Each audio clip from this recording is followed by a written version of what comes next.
अस्मद्गुरुभ्यो नमः अस्मत्परमगुरुभ्यो नमः अस्मत्सर्वगुरुभ्यो नमः श्रीमते रामानुजाय नमः श्रीमान् वेङ्कटनाथार्यः कवितार्किककेसरी वेदान्ताचार्यवर्यो मे सन्निधत्तां सदा हृदि रामानुजदयापात्रं ज्ञानवैराग्यभूषणं श्रीमद्वेङ्कटनाथार्यं वन्दे वेदान्तदेशिकं लक्ष्मीनाथसमारम्भां नाथयमनमध्यमाम् अस्मदाचार्यपर्यन्तां वन्दे गुरुपरम्पराम् यो नित्यमच्युतपदाम्बुजयुग्मरुक्मं व्यामोहतस्तदितराणि तृणाय अस्मद्गुरोर्भगवतोऽस्य दैकसिन्धोः रामानुजस्य चरणौ शरणं प्रपद्ये मातापिता युवतयस्तनया विभूतिः सर्वं यदेव नियमेन मदन्वयानाम् आद्यस्य नः कुलपतेर्वकुलाभिरामं श्रीमत्तदङ्घ्रियुगलं प्रणमामि मूर्धा भूतं सरश्च मादाह्वयवट्टनाथ श्रीभक्तिसारकुलशेखरयोगिवाहान्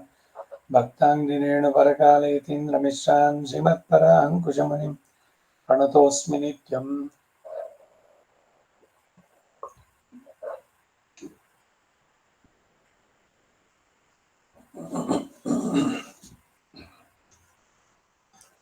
विख्यातो यति सार्वभौमजलदेश्चन्द्रोपमत्वेन यः श्रीभाष्येण यदन्वयः सुविदितः श्रीविष्णुचित्तादयः व्याख्यां भाष्यकृतज्ञयोपनिषदां योद्रामिडीनां व्यधात् पूर्वं तं कुरुकेश्वरं गुरुवरं कारुण्यपूर्णं भजे नाथं पङ्कजनेत्ररामयामुना वास्तव्यमालाधरान् योगीन्द्रं कुरुकेशचन्द्रजलधिं गोविन्दकुरादिभौ भट्टार्यं निगमन्तयोगिजगदाचार्यौ सकृष्णद्वयौ हे माधव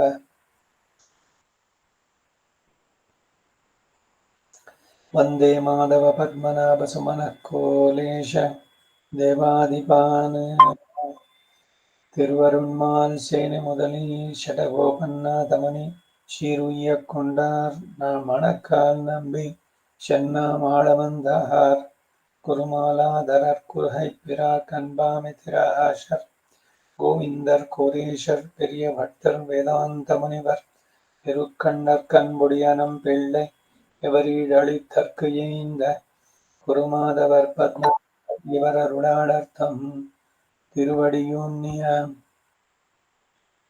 தேவப்பெருமாள் கைகொண்டருளும் திருமலையாழ்வார் பொன்பெதங்கள் முன்பென்னுள் சேர்ந்தனமே பக்தாமிருதம் விஸ்வஜனானுமோதனம் சர்வார்த்ததம் ஸ்ரீஷடகோபவாङ्मयं सहस्रशाखोपनिषत्समागमं நமாம்யகம் திராவிடவேதசாகரம் திருவழுதினாடென்னும் தென்குருகூர் என்னும் அருவினியவன் பருணல் என்னும் அருமறைகள் அந்தாதி செய்தானடியினைய எப்பொழுதும் சிந்தியாய் நெஞ்சே தணிந்து மனத்தாரும் வாயாரும் மண்குருகோர் பேணம் மினத்தாரை எல்லாதிரைஞ்சேன் தனத்தாலும் ஏதும் குறைவிலேந்த ஷடகோபன் பாதங்கள் யாமுடைய பத்து ஐந்த பெருங்கீர்த்தி ராமானுஜமுனிதன் வாய்ந்த மலர்பாதம் வணங்கு என்னேன் ஆய்ந்த பெரும் சீரார் ஷடகோபன் செந்தமிழ் வேதம் தரிக்கும் பேராத உள்ளம் பெற வாந்திகளும் சோலை மதிலிரங்கள் வன்புகழ் மேல் ஆண்ட தமிழ் மறைகளாயிரமாம் ஈந்த முதல் தாய் ஷடகோபன் மைம்பால் வளர்த்த இதத்தாய் ராமானுஜன் மிக்க விரை நிலையும் மெய்யாமுயர் நிலையும் தக்க நெறியம் தடையாகி தொக்கியலும் ஊழ்வினையும் வாழ்வினையும் ஓதும் குருகையர்கோன் யாழினிஷ வேதத்தில் நம்மாழ்வார் திருவடிகளே ಶರಣಂ 349 9ஆம் பாட்டு. அவனுடைய விபூதி விஸ்தாரங்கள் தனித்தனியே பேச முடியாது. காரிய காரண ரூபமான சேதனா அச்சேதனங்கள் அவனுக்கு விபூதி என்ற பிரயோஜகத்திலே சொல்லலாம் இத்தனை என்கிறார். ಅವನ ವಿಭೂತಿಯ ವಿಸ್ತಾರಗಳನ್ನ ಪ್ರತ್ಯೇಕವಾಗಿ ಒಂದೊಂದನ್ನಾಗಿ ಹೇಳುವುದು ಶಕ್ಯವಾಗದು. ಇದನ್ನೇ ಅವನು ವಿಭೂತಿ ಯೋಗದಲ್ಲೂ ಅರ್ಜುನ್ಗೆ ಹೇಳಿದ, ನಾನು ಯಾವ್ಯಾವುದರಲ್ಲಿ ಇದ್ದೀನಿ ಏನು ಅನ್ನೋದನ್ನ ಹೇಳ್ತಾ ಒಂದೊಂದೇ ಹೇಳ್ತಾ ಬಂದ್ರೆ ಅದು ಮುಗಿಯೋದೇ ಇಲ್ಲ ಇಂದಿಗೂ. ಯಾಕಂದ್ರೆ ಎಲ್ಲದರಲ್ಲೂ ಅವನಿದ್ದಾನೆ. ಕಾರ್ಯಕಾರಣ ರೂಪವಾದಂತಹ ಚೇತನಗಳು ಮತ್ತು ಅಚೇತನಗಳು ಅವನಿಗೆ ವಿಭೂತಿ ಎಂದು ಕ್ರೋಢೀಕರಿಸಿ ಹೇಳಬಹುದಷ್ಟೇ ಅಂತಾರೆ ಈ ಪಾಶದಲ್ಲಿ. கண்ணனை மாயன் தன்னை கடல் கடைந்த அமுதங்கொண்ட அண்ணலை அச்சுதனை அனந்தனை அனந்தன் தன்மேல் நன்னி நன்குரகின்னானை ஞாலமுண்டு மெண்டமாலை எண்ணுமாறறிய மாட்டேன் யாவையும் எவரும் தானே. ಕಣ್ಣನೆ ಆಶ್ರಿತರಿಗೆ ಸುಲಭನಾಗಿರುವನು, ಆಶ್ರಿತ ವಾತ್ಸಲ್ಯೈಕ ಜಲದೆ. ಈಗ ದಾಮೋದರ ಅಂದಿದ ತಕ್ಷಣ ಅವನಿಗೆ ಯಶೋದೆ ತನ್ನ ಸೊಂಟಕ್ಕೆ ಹಗ್ಗವನ್ನು ಕಟ್ಟಿದ್ದು, ಮೊಸರು ಕಡಿಯೋ ಹಗ್ಗದಿಂದ ಎಲ್ಲ ನೆನಪಾಗಿ ವಿಶೇಷವಾಗಿ ಅನುಗ್ರಹಿಸ್ತಾನೆ ಅಂತ ನಮಗೊಂದು ವೇಳೆ ಗೊತ್ತಿಲ್ದಿದ್ರು ಕೂಡ ದಾಮೋದರ ಅಂತ ಕರೆದು ಬಿಟ್ರೆ ಭಗವಂತನಿಗೆ ಅಂತ. ಹಾಗೆ ಈ ಕಣ್ಣನ್ ಅಂತಂದ್ರೆ ಆಶ್ರಿತರಿಗೆ ಸುಲಭ. ತುಂಬಾ ಪ್ರೀತಿಯಿಂದ ಮಕ್ಕಳನ್ನು ಕಣ್ಣ ಅಂತ ಕರೀತಾರೆ. ಚಿನ್ನ, ಹೊನ್ನು, ಬಂಗಾರ, ಈ ರೀತಿ. ಯಾವಾಗ ತುಂಬಾ ಆತ್ಮೀಯತೆ, ಪರಮ ಆತ್ಮೀಯ ಅವನು, ಅದನ್ನ ನಾವು ಧರಿಸ್ಬೇಕಾದ್ರೆ.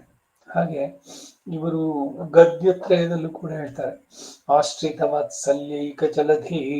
ಜಲಧಿ ಅಂದ್ರೆ ಮಹಾಸಮುದ್ರ, ಇದು ಸಮುದ್ರ, ಮಹಾ ಅರ್ಣವ. ಅವನು ಕಣ್ಣ ಮಾಯನ್ ತನ್ನ ಆಶ್ಚರ್ಯ ಗುಣ ಚೇಷ್ಟಿತವನ್ನ ಕಡಲ್ ಕಡೆಯಿಂದ ಕ್ಷೀರಸಾಗರ ಮಥನವನ್ನ ಮಾಡಿ ಅಮುದಂ ಕೊಂಡ ಅಮೃತವನ್ನ ಎತ್ತಿ ದೇವತೆಗಳಿಗೆ ಕೊಟ್ಟಂತ ಅಣ್ಣಲೈ ಸ್ವಾಮಿಯನ್ನ ಅಚ್ಯುತನೈ ಆಶ್ರಿತರನ್ನ ಒಂದು ಕಾಲಕ್ಕೂ ಕೈ ಬಿಡದವನು. ಚ್ಯುತಿ ಇಲ್ಲದವನು ಅನ್ನೋದು ಒಂದಾದ್ರೆ ಒಂದು ಕ್ಷಣಕ್ಕೂ ಕೂಡ ತನ್ನ ಆಶ್ರಿತರನ್ನ ಬಿಡುವುದಿಲ್ಲ. ಅನಂತನೈ ಆದಿ ಮಧ್ಯ ಅಂತ್ಯ ಇಲ್ಲದವನು ಅನಂತ. ಆಚಮನದಲ್ಲೂ ಅನಂತಾಯ ನಮಃ. ಅಪರಿಚ್ಛಿನ್ನ ಸ್ವರೂಪ ರೂಪ ಗುಣ ವಿಭೂತಿಗಳನ್ನ ಉಳ್ಳವನು ಅವನು ಅನಂತ. ಅನಂತನ್ ತನ್ಮೇಲ್ ಆದಿಶೇಷನ ಮೇಲೆ ನಣ್ಣಿ ಚೆನ್ನಾಗಿ ಹೊಂದಿಕೊಂಡು ನನ್ಗೆ ಉರಹಿನ್ನಾನೈ ಅದರೊಡನೆ ನಿದ್ರೆ ಮಾಡ್ತಾ ಇರೋನು. ಇವನ ನಿದ್ದೆ ಎಂಥದ್ದು? ನಮ್ಮಂತೆ ತಾಮಸ ನಿದ್ದೆನ? ಯಾರು ಬಂದು ಏನ್ ಕೂಗಿದ್ರು ಎಚ್ಚರ ಆಗೋಲ್ಲ, ಓ ತುಂಬಾ ಚೆನ್ನಾಗಿ ನಿದ್ದೆ ಬಂದ್ಬಿಟ್ಟಿತ್ತು ಅಂತ. ಭಗವಂತಂದು ಯೋಗ ನಿದ್ರೆ. ಯೋಗ ನಿದ್ರೆ ಅಂದ್ರೇನು? ತನ್ನ ಭಕ್ತರನ್ನ ಯಾರು ಕರೆದರೆ ಸಿದ್ಧನಾಗಿರ್ತಾನೆ. ಅಗ್ರತ ಪೃಷ್ಠತಶ್ಚೈವ ಪಾರ್ಶ್ವತಶ್ಚ ಮಹಾಬಲವು ಆಕರ್ಣ ಪೂರ್ಣಧನ್ಮಾನು ರಕ್ಷೇತಾಂ ರಾಮಲಕ್ಷ್ಮಣವು. ರಾಮಲಕ್ಷ್ಮಣರಲ್ಲಿ ಒಂದು ಸಲಿ ನಾನು ನಿನ್ನವನು, ನನ್ನನ್ನು ರಕ್ಷಿಸು ಅಂತ ಕೇಳಿದ್ದೆ ಆದ್ರೆ ಸದಾ ಅವನು ನಮ್ಮ ಜೊತೆ ಇದ್ದು ನನ್ನ ಬೆನ್ನಲ್ಲೇ ಇದ್ದು ನಾ ಬಿದ್ದಿದ್ದಾಗ ಬಂದೆತ್ತಿ ಕಣ್ಣೊರೆಸಿ ನಗಿಸಿದವನವನು ಅಂತವನು ನನ್ಗೆ ಉರಹಿನ್ನಾನೈ. ಯೋಗ ನಿದ್ರೆಯಲ್ಲಿ, ಯೋಗ ನಿದ್ರಾ ಮುಭಾಗುರು ಆರಾಧನೆ ಕಡೆನಲ್ಲಿ ಹೇಳ್ಬೇಕಾದ್ರೆ ಜ್ಞಾನಂ ಸಕಲ ಲೋಕಗಳನ್ನು ಉಂಡು ಪ್ರಳಯ ಕಾಲದಲ್ಲಿ ಉದರದಲ್ಲಿ ಇಟ್ಟು ರಕ್ಷಿಸಿ ಒಮೆಳ್ದು ಆ ಪ್ರಳಯ ಮುಗಿದ ಮೇಲೆ ಈಚೆಗೆ ಬರುವಂತೆ ಉದ್ಭವಿಸುವಂತೆ ಮತ್ತೆ ಸೃಷ್ಟಿ ಮಾಡಿದಂತಹ ಮಾಲೈ ಆಶ್ರಿತ ವತ್ಸಲನಾದ ಶ್ರೀಪತಿಯನ್ನ ಹೆಣ್ಣು ಮಾರು ಇಂಥವನು ಎಂದು ನಿರ್ಣಯಿಸಿ ಚಿಂತಿಸುವ ಪ್ರಕಾರವನ್ನ ಅರಿಯ ಮಾಟೇನ್ ತಿಳಿಯಲಾರೆ. ಯಾವಯಂ ಸಕಲ ವಿಧವಾದ ಅಚೇತನ ವರ್ಗ ಪದಾರ್ಥಗಳು ಎವರು ಸಕಲ ವಿಧದ ಚೇತನ ವರ್ಗ ಎಲ್ಲವೂ ತಾನೇ. ಆ ಎಂಬೆರುಮಾನನೇ ತಾನೇ ಆಗಿದ್ದಾನೆ. ಚೇತನ ಅಚೇತನ ವಿಶಿಷ್ಟನಾದ ಭಗವಂತ ಅಂತ ಹೇಳೋದು ಅದಕ್ಕೆ. ಎಲ್ಲರನ್ನೂ ಒಳಗಿದ್ದು ಒಳಗೆ ಹೊರಗೆ ಎಲ್ಲವೂ ವ್ಯಾಪಿಸಿದ್ದು, ಎಲ್ಲವನ್ನೂ ನೇಮಿಸಿ ಎಲ್ಲಕ್ಕೂ ಆಧಾರವಾಗಿ ಎಲ್ಲಕ್ಕೂ ಶೇಷಿಯಾಗಿ ಇರುವಂತವನು. ஈடு கண்ணனை மாயன் தன்னை எத்திரம் என்ன வேண்டும்படியான குணச்செஷ்டி தங்களை உடையவனை கடல் இத்தியாದಿ பிரயோஜனாந்தர பரரானவர் அவர்களுக்கும் உடம்பு நோவக் கடல் கடைந்து அவர்கள் அபேட்சித சம்விதானம் பண்ணும் சுவாமியை. அச்சுதனை தன்னை ஆஷ்டித்தாரை ஒரு நாளும் நழுவ விடாதே ரட்சிக்கும் சுபாவனானவனை அனந்தனை ಸ್ವರೂಪ ರೂಪ ಗುಣ ವಿಭೂತಿಗಳಾಲ್ ಅಪರಿಚ್ಛಿನ್ನನಾನವனை அனந்தனித்யாதி சேஷத்வ கஷ்டையாலே நிற்கையாலே சேஷியானவனையும் விழா கொல்லை கொள்ளவல்லனான திரு அனந்தாழ்வான் மேலே கிட்ட இராட்டிமார் திருமுலை தடத்தாலும் நெருக்கி எழுப்ப ஒண்ணாதபடி கண் வளர்ந்து அருளுகிறவனை ஞாலமுண்டுமிழ்ந்த மாலை ஆபன்னருண்டானால் அப்படுக்கையிலும் பொருந்தாதவனை எண்ணுமாறு அறிய மாட்டேன். அவனும் விபூதி விஷயமாக பறக்கச் சொல்லிக் கொண்டு போறான். நாஸ்தந்தோ விஸ்தரஸ்யமே என்றானிலே. அப்படியே இவரும் கீழே சிலபத்தை சொல்ல இவனை சொல்லும் பிரகாரம் அருகிலேன் என்கிறார்.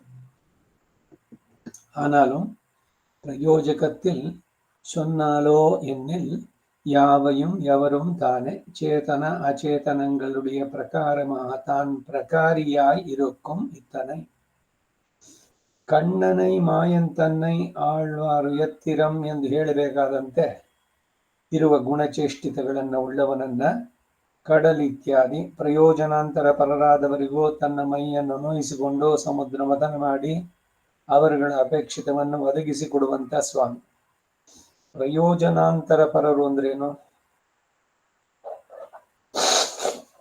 ಭಗವಂತ ಬೇಕಿತ್ತ ಅವರಿಗೆ? ಅಮೃತ ಬೇಕು ಅಂದ್ರು, ಭಗವಂತನೇನು ಕೇಳಲಿಲ್ಲ. ಇದೇ ಪ್ರಯೋಜನಾಂತರ ಅಂತ ಹೇಳೋದು. ಪ್ರಧಾನ ಪ್ರಯೋಜನ ಭಗವಂತ, ಅವನ ಬೇಡ.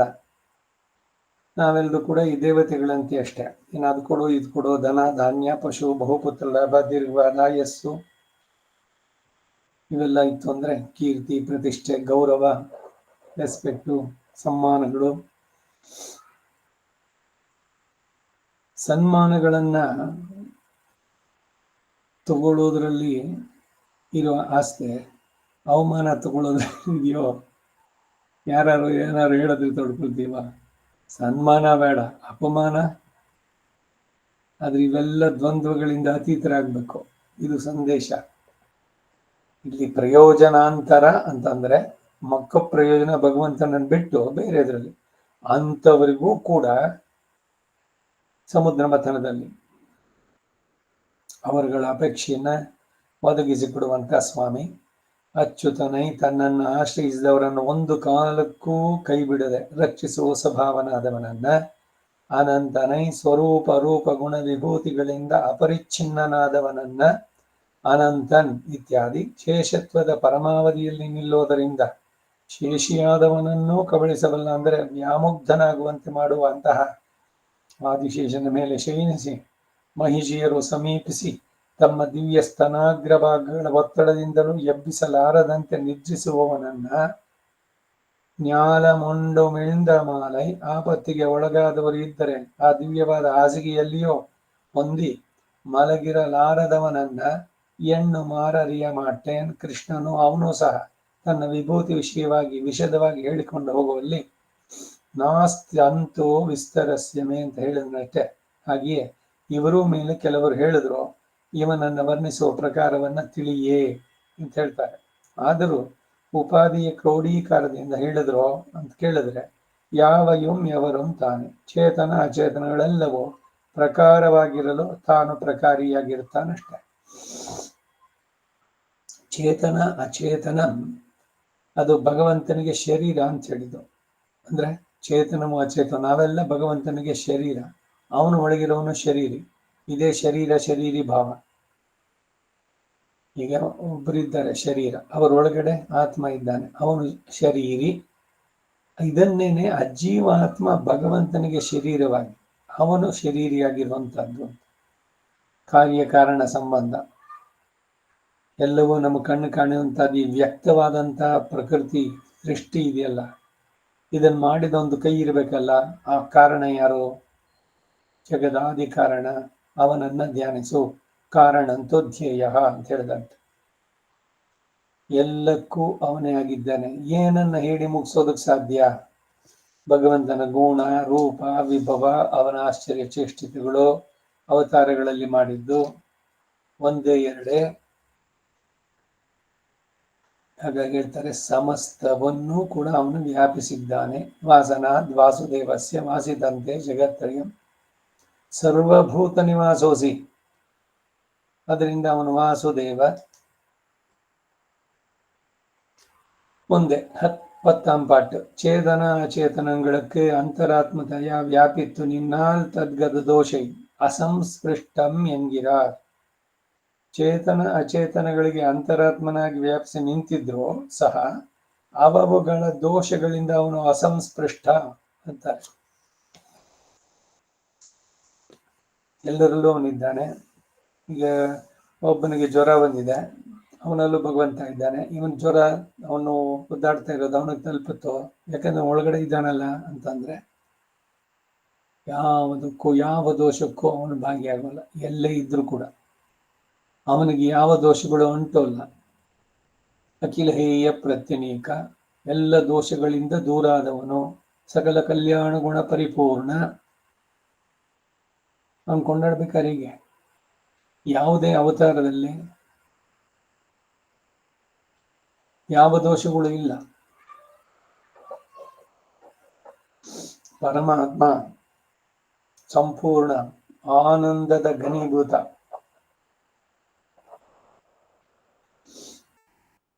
ಅವನ ಆನಂದ ಎಷ್ಟು ಅಂತ ಮಾತೆ ನಿಂತೋಗತ್ತೆ, ಹೇಳಲಿಕ್ಕಾಗೋಲ್ಲ. ಯಥೋ ವಾಚೋ ನಿವರ್ತಂತೆ ಅಪ್ರಾಪ್ಯ ಮನಸಾ ಸಹ. ಅವತಾರಗಳಲ್ಲಿ ಅವನು ಬಂದಾಗ ರಾಮ ಕೃಷ್ಣಾದಿ ಅವತಾರಗಳು, ಮನುಷ್ಯರು ಇಲ್ಲಿ ಹೇಗಿರ್ಬೇಕು? ಮರ್ತ್ಯ ಅವತಾರಸ್ತು ಯಮರ್ತ್ಯ ಶಿಕ್ಷಣ.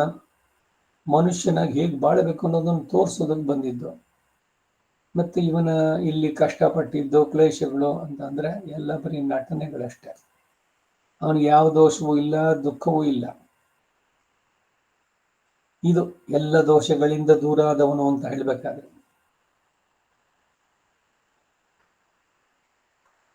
ಪ್ರತಿಪದಾರ್ಥ ಉಣರ್ವಿನ್ ಮೂರ್ತಿ, ಸ್ವಯಂ ಪ್ರಕಾಶ ಜ್ಞಾನ ಸ್ವರೂಪನಾಗಿ ಇರುವಂತಹ ಪರಮಾತ್ಮನು ಯಾವಯಂ ಎಲ್ಲ ಅಚೇತನ ಪದಾರ್ಥ ವರ್ಗವು, ಎವರು ಎಲ್ಲ ಚೇತನ ವರ್ಗವು ತಾನೇ ಆಗಿ ಚೇತನ ಅಚೇತನಗಳಲ್ಲಿ ಅಂತರಾತ್ಮನಾಗಿ ತಾನು ಪ್ರವೇಶಿಸಿದ್ದು ಅಂತಃಪ್ರವಿಷ್ಟ ಶಾಸ್ತ್ರಜನಾನಾಂ ಸರ್ವ ಆತ್ಮ. ಅಂತರ್ಯಾಮಿ ಬ್ರಾಹ್ಮಣ ಅಂತಾನೆ ಅದಕ್ಕೆ ಹೆಸರು. ಎಲ್ಲದರಲ್ಲೂ ಅಂತರ್ಯಾಗಿ ತಾನು ಪ್ರವೇಶಿಸಿದ್ದು ಅವರವರ ಶಮಯಂ ತೋರಂ, ಆಯಾ ಚೇತನರ ದೇವಾದಿ ಜಾತಿ ವ್ಯವಸ್ಥೆಯಲ್ಲಿ, ದೇವ ಮನುಷ್ಯ ತಿರ್ಯಸ್ತವರ ಆ ವ್ಯವಸ್ಥೆಯಲ್ಲಿ ತೋಯಿವು ಇಲನ್ ಸಂಘವು ಇಲ್ಲದವನಾಗಿ, ಪುಲನ್ ಐಂದುಕ್ಕಂ ಸೊಲ್ಲಪಡಾನ್ ಪಂಚೇಂದ್ರಿಯಗಳ ಜ್ಞಾನಕ್ಕೂ ವಿಷಯ ಎಂದು ಹೇಳಲ್ಪಡದವನಾಗಿದ್ದಾನೆ. ಇಂದ್ರಿಯಾತೀತ, ಇಂದ್ರಿಯಗಳಿಗೆ ಅತೀತನಾದವನು. ಗುಣಾತೀತ, ತಮೋಗುಣ ರಜೋಗುಣ ಈ ಸತ್ವಗುಣ ಇವುಗಳಿಂದ ಅತೀತನಾದವನು. ಅವನಲ್ಲಿ ಈ ರೀತಿ ಯಾವುದೂ ಇಲ್ಲ. ಇದಕ್ಕೆಲ್ಲ ಏನು ಅಂತಂದ್ರೆ ವೇದವೇ ಆಧಾರ. ಉಪನಿಷತ್ತುಗಳಲ್ಲಿ ಅವನನ್ನು ಕೊಂಡಾಡುತ್ತೆ. ಅದ್ವಾಸುಪರ್ಣ ಸಯುಜ ಸಖಾಯ. ಹೃದಯದ ಒಳಗಡೆ ಒಂದು ಬ್ರಾಂಚ್ ನಲ್ಲಿ 2 ಪಕ್ಷಿಗಳು ಕೂತಿದೆ. ಒಂದು ಕರ್ಮ ಫಲಂ ಸ್ವಾದುಮತ್ತಿ, ಜೀವಾತ್ಮ ತನ್ನ ಕರ್ಮದ ಫಲವನ್ನ ಅನುಭವಿಸ್ತಾ ಇದ್ದಾನೆ. ಒಂದ್ಸಲಿ ಅಳ್ತಾನೆ, ಇನ್ನೊಂದ್ಸಲಿ ನಗ್ತಾನೆ. ಮತ್ತೊಂದು ಅನಶ್ನನ್ನ ಬಿಚಾಕಶೀತಿ, ಅವನು ಸೈಲೆಂಟ್ ಆಗಿ ಕೂತ್ಕೊಂಡು ನೋಡ್ತಾ ಇದ್ದಾನೆ. ಇವನು ಏನ್ ಮಾಡ್ತಾನೆ? ಎಲ್ಲದಕ್ಕೂ ಸಾಕ್ಷಿ ಇವನು. ಸರ್ವಸ್ಯ ಸಾಕ್ಷಿ ಸರ್ವಸ್ಯ ಈಶಾನಃ. ಏನು ಅದಕ್ಕೆ ಪ್ರತಿಕ್ರಿಯೆ ಇಲ್ಲ ಭಗವಂತಂದು. ಬಟ್ ಈ ವಿಲ್ ಬಿ ವಿಟ್ನೆಸಿಂಗ್. ಇವನು ಕಷ್ಟಪಡ್ತಾನೋ ಸುಖ ಪಡ್ತಾನೋ ಎಲ್ಲದನ್ನೂ ಕೂಡ ಅವನವನ ಕರ್ಮದ ಫಲ ಅದು. ಅದನ್ನು ಅನುಭವಿಸ್ತಾ ಒಂದ್ಸಲಿ ದುಃಖವೋ ಸುಖವೋ ಈ ದ್ವಂದ್ವಗಳು. ಕೃಷ್ಣ ಅರ್ಜುನ ಹೇಳ್ಬೇಕಾದ್ರೆ ತಾಮ್ ತಿತಿಕ್ಷಸ್ವ ಅಂದ. ಕರ್ಮದ ಶರೀರ ನೀನು ಪಡೆದಿದ್ದೀಯಾ, ಅದ್ರ ಜೊತೆಗೆ ನೀನು ಮಾಡಿದಂಥದ್ದಕ್ಕೆ ಬರುವಂಥದ್ದನ್ನು ಅನುಭವಿಸ್ಬೇಕು. ಉದ್ವೇಗಗಳನ್ನು ನಿಗ್ರಹಿಸು. ಇವೆಲ್ಲ ಏನಾಗಿದೆ ಅಂದ್ರೆ ಕಾಲಕ್ಷೇಪ ಕೇಳ್ತಾ ಇದ್ದೀವಿ, ಅವ್ರದ್ದು ಇವ್ರದ್ದು ಯಾರೋ ಆಗ್ಲಿ ಹೆಸರು, ಅಂಥವ್ರ ಶಿಷ್ಯ ಅಂತ ಹೇಳ್ಕೊಳ್ಳೋದ್ರಲ್ಲಿ ಏನೋ ದೊಡ್ಡತನ.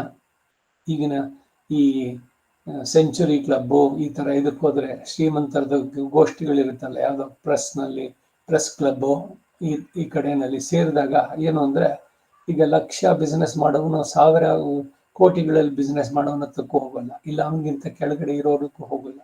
ಅವ್ರವ್ರದ್ದೇ ಗ್ರೂಪ್ಗಳು ಅಲ್ಲಿ ಸೇರ್ಕೊಳ್ಳೋದು. ಸಭೆ ಸಮಾರಂಭಗಳಲ್ಲೇನೆ, ಯಾಕೆ ಅದಕ್ಕೆ ಇಲ್ಲೇ ಅಷ್ಟೇ. ಯಾರು ಹೆಚ್ಚಿಗೆ ಚೆನ್ನಾಗಿ ಧರಿಸ್ಕೊಂಡಿದ್ದಾರೆ, ಹೆಚ್ಚಿಗೆ ಹಾಕೊಂಡು ಬಂದಿದ್ದಾರೆ ಚಿನ್ನ, ಅಂತವ್ರು ಮಾತಾಡ್ಸೋದ್ರಲ್ಲಿ ಏನೋ ದೊಡ್ಡತನ. ಅವ್ರು ಮಾತಾಡ್ಸ್ಬಿಟ್ರೆ ಇವ್ರಿಗೆ ಏನೋ ದೊಡ್ಡತನ ಅಂತ. ಆ ತರ ಹುಚ್ಚುತನ ಅಧ್ಯಾತ್ಮ ಕ್ಷೇತ್ರದಲ್ಲೂ ಅಷ್ಟೇ.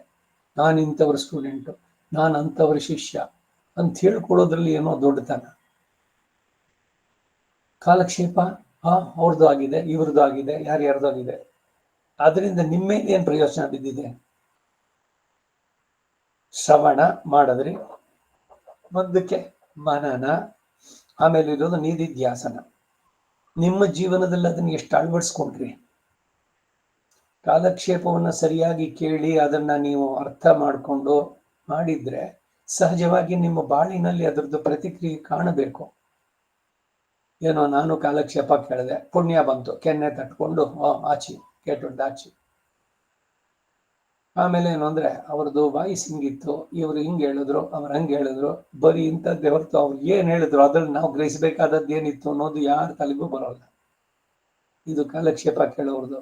ಅದಕ್ಕೇನೆ ನಮೇದಯ ನ ಬಹುದಾ ಶ್ರುತೇನ, ಅನಂತವಾಗಿ ಕೇಳ್ಬಿಟ್ಟಿದ್ದೀನಿ ಬಹಳಷ್ಟು ಜನ. ಅಯ್ಯೋ 40-50 ವರ್ಷದಿಂದ ಏನ್ ಕೆಲಸ, ಬೆಳಗ್ಗೆಯಿಂದ ಸಾಯಂಕಾಲ ತನಕ ಆ ಟಿವಿನಲ್ಲಿ ಇದ್ರದ್ದು ಈ ಕಾರ್ಯಕ್ರಮ, ಇದಾದ್ಮೇಲೆ ಅವರದು ರಾತ್ರಿ ತನಕನೂ ಕಾಲಕ್ಷೇಪಗಳನ್ನು ಕೇಳಿದ್ದೆ.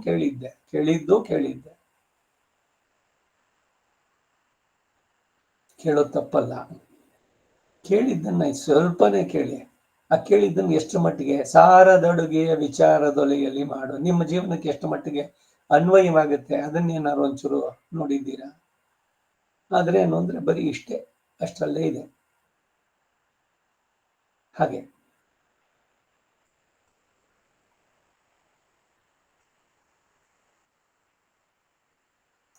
ಪಂಚೇಂದ್ರಿಯಗಳ ಜ್ಞಾನಕ್ಕೂ ಇವನ ವಿಷಯ ಎಂದು ಹೇಳಲ್ಪಡದವನಾಗಿದ್ದಾನೆ ಎಂದು. ಭಗವಂತನನ್ನ ಈ ಇಂದ್ರಿಯಗಳಿಂದ ನೋಡ್ಲಿಕ್ಕೆ ಸಾಧ್ಯನೋ? ಕಣ್ಣು ನೇತ್ರ, ಅದಕ್ಕೆ ಅವನ ದಿವ್ಯಂ ದದಾಮಿ ತೇ ಚಕ್ಷು. ಅವಾಗೇನೋ ಬೇರೆ ಕಣ್ಣನ್ನು ಕೊಟ್ಟ ಅವನಿಗೆ, 2 ಕಣ್ಣಿದ್ದಕ್ಕೆ 4 ಕಣ್ಣು ಆಯ್ತು ಅರ್ಜುನನ್ಗೆ. ಆ ಕಣ್ಣಿನಲ್ಲೇನೆ ಆ ದೃಷ್ಟಿ, ದಿವ್ಯ ದೃಷ್ಟಿಯನ್ನ ನೀಡಿದ, ಅವನನ್ನು ಕಾಣುವಂತ ಶಕ್ತಿಯನ್ನ ಕೊಟ್ಟದ್ದು ಕಣ್ಣಿಗೆ. ಇಂದ್ರಿಯಗಳಿಗೆ ಅದು ಅಗೋಚರ, ಯಾರಕ್ಕೂ ಕಾಣ ಕೊಡಾದವನ್ ಅಂತ. ಆದ್ರೆ ಅವನನ್ನೇ ಕಾಣಬೇಕು ಅಂತ ಯಾರು ಬಹಳ ನಿಷ್ಠೆಯಿಂದ ಅದಕ್ಕೆ ಪ್ರಯತ್ನ ಮಾಡ್ತಾರೆ, ಅವರನ್ನು ಪರೀಕ್ಷಿಸಿ ಆಮೇಲೆ ಅವರಿಗೆ ತಾನು ತೋರೋದು ಉಂಟು. ಕಾಣೋಕೆ ಆಗೋಲ್ಲ ಅಂತಲ್ಲ, ಸಾಮಾನ್ಯವಾಗಿ ಕಾಣಕ್ಕಾಗಲ್ಲ, ಸುಮ್ಮನೆ ಎಲ್ರಿಗೂ ತಾನಾಗೆ ತೋರಿಸ್ಕೊಳ್ಳಲ್ಲ. ಪಂಚೇಂದ್ರಿಯಗಳ ಜ್ಞಾನಕ್ಕೂ ವಿಷಯ ಎಂದು ಹೇಳಲ್ಪಡದವನಾಗಿದ್ದಾನೆ. ಅಂದ್ರೆ ನೋಡಿದ್ದೀನಿ, ಇಲ್ಲ ಕೇಳಿದ್ದೇನೆ ಪೂರ ಕೇಳಿದ್ರೆ ಅವನನ್ನ. ಕಿವಿ ಇರೋದೇ ಅವನನ್ನು ಕೇಳೋಕೆ. ಜಿಕ್ವೇ ಕೀರ್ತಯ ಕೇಶವ ಮುರರಿಪೋಂ ಚೇತೋ ಭಜ ಶ್ರೀಧರಂ ಪಾಣಿದ್ವಂದ ಸಮರ್ಚಯ ಅಚ್ಯುತಗತಾ ಶ್ರೋತ್ರದ್ವಯತ್ವಂ ಶೃಣು ಕೃಷ್ಣಂ ಲೋಕಯ ಲೋಚನದ್ವಯ. ಎಷ್ಟು ಸುಂದರವಾಗಿ ಮುಖದ್ವಾಲನಲ್ಲಿ ಹೇಳಿದ್ದು.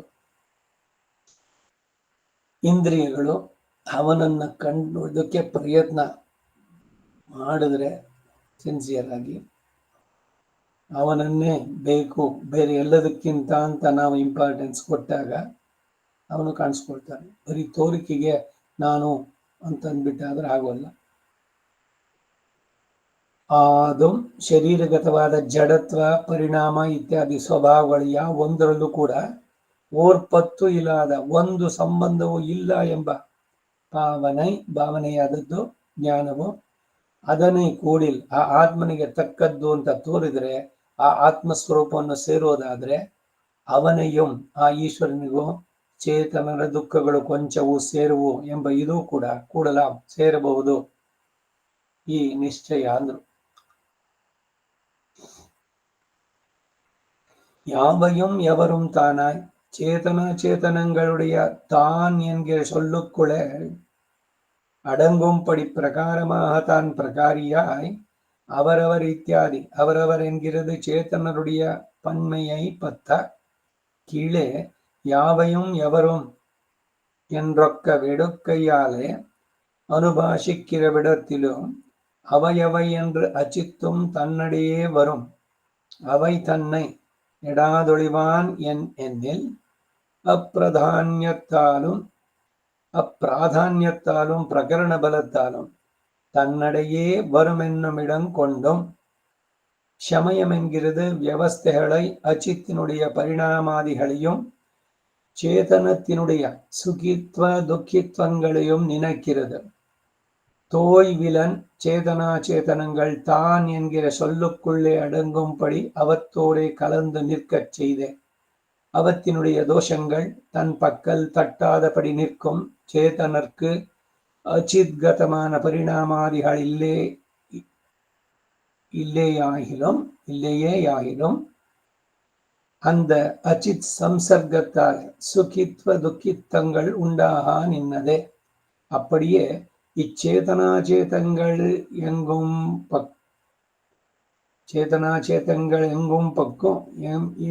எங்கும் பக்கு வியாபித்து நின்னால் தத்கத தோஷம் இவனை ஸ்பர்ஷியாதோ என்னால் அவற்றால் அசம்ஸ்பிருஷ்டனாயிருக்கும்.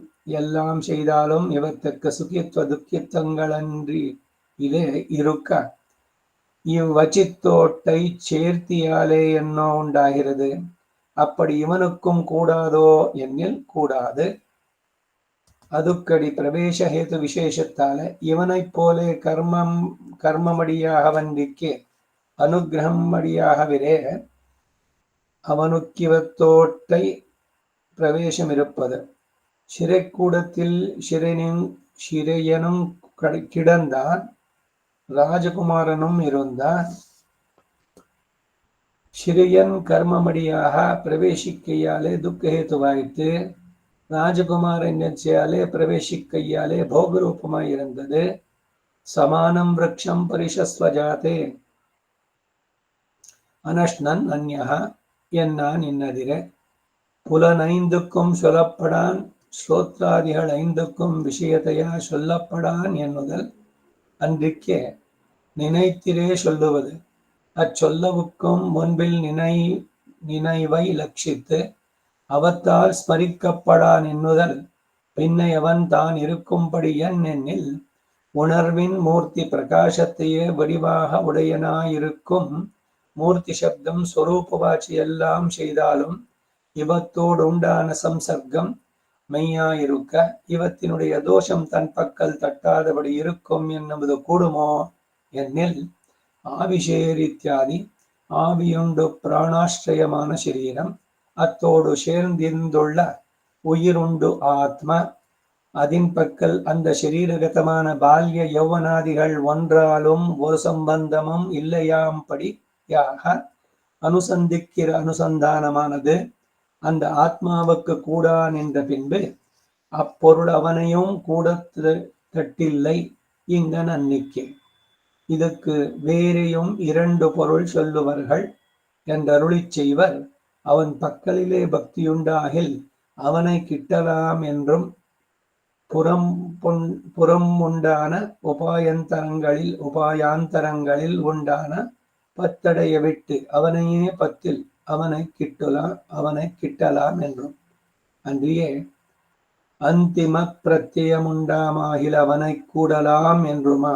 இத்தை எம்பெருமானார் கேட்டருளி கீழ் வியாப்தியை சொல்லி நின்ற பின்பு இனி வியாப்த வஸ்துகதமான தோஷங்கள் வியாபனானவனுக்கு தட்டாது என்னுமிடம் அவசியம் சொல்ல வேணும். ஆன பின்பு இத்தையே சொல்லிற்றாக அமையும் என்று அருளி செய்வர். ಇದು 9ನೇ ಪಾಶುರಕ್ಕೆ ಈಡು. ಇದರ ಕನ್ನಡ ಅವತರಣಿಕೆ. ಯಾವಯಂ ಎವரும் ತಾನಾಯ್ ಚೇತನಗಳೆಲ್ಲವೂ ತಾನು ಎಂಬ ಮಾತಿನೊಳಗೆ ಅಡಗುವಂತೆ ಪ್ರಕಾರವಾಗಿರಲು ತಾನು ಪ್ರಕಾರಿಯಾಗಿ ಅವರವರಿತ್ಯಾದಿ ಅವರವರ್ ಎಂಬುದು ಚೇತನರ ಬಾಹುಳ್ಯವನ್ನು ಕುರಿತು ಯಾವಯಂ ಎವರು ಎಂದು ಒಟ್ಟಿಗೆ ಹೇಳುವುದರಿಂದ ಅನುಭಾಷಿಸುವ ಸ್ಥಳದಲ್ಲಿಯೂ ಅವಯವೈ ಎಂದು ಅಚಿತ್ತು ಸಹ ತನ್ನೊಡೆಯ ಬರುತ್ತದೆ. ಅವನು ಇಲ್ಲಿ ಎತ್ತದೇ ಇರುವುದು ಏತಕ್ಕೆಂದ್ರೆ ಅವನ್ನ ಇಲ್ಲಿ ಎತ್ತದೇ ಇರೋದು ಏಕೆಂದ್ರೆ ಅಪ್ರಾಧಾನ್ಯತೆಯಿಂದಲೂ ಪ್ರಕರಣ ಬಲದಿಂದ ತನ್ನೊಡನೆಯೇ ಬರುತ್ತದೆ ಎಂಬುದನ್ನು ಕುರಿತು ಶಮಯಂ ವ್ಯವಸ್ಥೆಗಳು ಅಚಿತ್ತಿನ ಪರಿಣಾಮಾದಿಗಳನ್ನು ಚೇತನರ ಸುಖಿತ್ವ ದುಃಖಿತ್ವಾದಿಗಳನ್ನು ಇದು ಜ್ಞಾಪಕಪಡಿಸುತ್ತೆ. ಈಗ ಶರೀರದ ಮುಖಾಂತರ ನಮಗೆ ಸಂವೇದನೆಗಳು ಎಲ್ಲ ದ್ವಂದ್ವಗಳು, ಶೀತ ಉಷ್ಣ, ಸುಖ ದುಃಖ, ಮಾನ ಅಪಮಾನ, ಸುಖ ದುಃಖ, ಈ ಅನುಭವಗಳೆಲ್ಲ ಯಾರಿಗೆ? ಶರೀರಕ್ಕೆ. ಇದು ಬಹಳ ಸೂಕ್ಷ್ಮವಾದದ್ದು, ಬಹಳ ಗಂಭೀರವಾದದ್ದು ಕೂಡ. ಯಾರು ಈ ಕರ್ಮದಿಂದ ಬರುವಂತ ಇದುಗಳು, ಅಯ್ಯೋ ನನಗೆ ತುಂಬಾ ನೋವುಂಟಾಯ್ತು, ನನಗೆ ಸಿಕ್ಕಾಪಟ್ಟೆ ಕಷ್ಟ ಆಗೋಯ್ತು, ನಾನು ಜೀವನದಲ್ಲಿ ಕಷ್ಟಪಟ್ಟು ಇದ್ದಷ್ಟು ಇನ್ಯಾರು ಮಾಡಿಲ್ಲ, ಇನ್ಯಾರು ನಮ್ಮ ಜಾಗದಲ್ಲಿ ಇದ್ದಿದ್ರೆ ಅವ್ರೇನು ಮೆಂಟಲ್ ಹಾಸ್ಪಿಟ್ಲಲ್ಲೇ ಇರ್ತಿದ್ರು. ನನಗೆ ಬಂದಷ್ಟು ಕಷ್ಟ ಬಿಡಿ ಯಾರು ಅನುಭವಿಸಿಲ್ಲ, ನಾನು ತುಂಬಾ ಕಷ್ಟಪಟ್ಬಿಟ್ಟೆ. ಇವೆಲ್ಲ ಸಹಜವಾಗಿ ನೀವು ಕೇಳುವಂತ ಮಾತುಗಳಿದೆಲ್ಲ. ಬರೀ ಜೀವನದಲ್ಲಿ ಬರೀ ಕಷ್ಟನೇ ಇದೆ, ಏನಿಲ್ಲ. ಇವ ನಂದು ಪುನರ್ವಸು ನಕ್ಷತ್ರ, ರಾಮನ್ ತರ, ರಾಮನನ್ನು ಸೇರಿಸ್ಕೊಂಡು ಜೊತೆಗೆ. ರಾಮ 14 ವರ್ಷ ಕಾಳ್ಬಂದ್ನಲ್ಲ, ಅವ ಕಷ್ಟಪಟ್ಟನೆ. 11,000 ವರ್ಷ ಎಲ್ರ ಜೊತೆನಲ್ಲೂ ಅವರು ಸಂತೋಷವಾಗಿದ್ದ ಅಂತಿದೆ. ಕಾಡು ಹೋಗಿದ್ದು ಕೂಡ ಅದು ಪಿಕ್ನಿಕ್ ತರ. ನಾವು ಕಷ್ಟಪಡ್ತಿದೀವಿ ಅಂತ ಅವನಿಗೂ ಅನಿಸ್ಬಿಡೋದು, ಅಯ್ಯೋ ಪಾಪ ಅವನು ತುಂಬಾ ದುಃಖಿ, ಅವನು ಬಹಳ ಕಷ್ಟಪಟ್ಟ.